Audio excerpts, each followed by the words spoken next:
my wife and I always said, if we're gonna do this, we don't just wanna do it to do it. If we're gonna do it, we wanna do it right.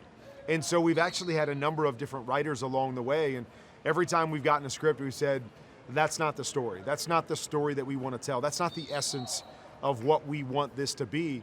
And so there were times that we go, okay, it started, and then it stopped, and we're like, oh, well, maybe it won't be made. Then it gets picked up again, and it gets started, and then it stops. And we're like, who knows? It's been 7, 8 years now, and maybe it won't happen. And then Andy and John came into the picture, and they were excited about the project. When we sat down, they seemed to be able to grasp the vision of what we wanted to accomplish through the movie. And it's been a very collaborative process. They didn't come in and say, hey, we know what it is. They came in and said, okay, what do you want this movie to be?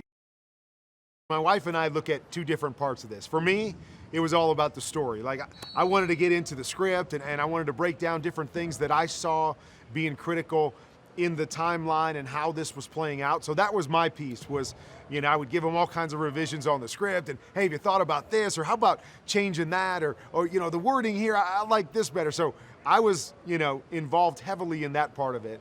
And my wife was on the other side, the casting. Who's gonna play me? Who's gonna play Kurt? I wanna make sure that we get the right people in the right places because of where this story was taking place.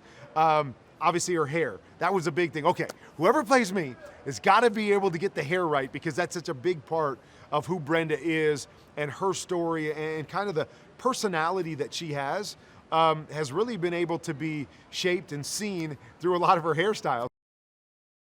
Zach came out for 3 or 4 days before they started shooting and just hung out with the family.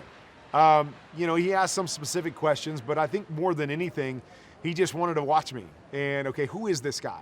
How does he relate to his kids? How does he relate to his wife? How does he go about his job? We jumped out on the field a little bit, so he wanted to see how I threw a football as well, and gave him a few pointers there. But more importantly, I think his process was, okay, I don't know if I'm ever gonna be able to throw it like Kurt, but as long as I can get the essence of who Kurt is and understand what makes him tick, now I can go do this role justice.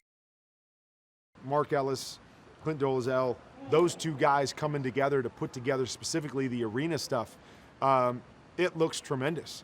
And then Clint being able to work with Zach a little bit just on the technique. And you know, the hard part is it's so funny that you'll see people that'll watch people in Hollywood and, you know, may laugh a little bit about how they throw a football, or, you know, some of the struggles there. You don't understand how hard it is to try to look like a professional quarterback if you've never done it before. And so I think Zach's doing an incredible job. I think Clint did a great job in preparing him to be able to step in and do some of the things that he's done on the football field.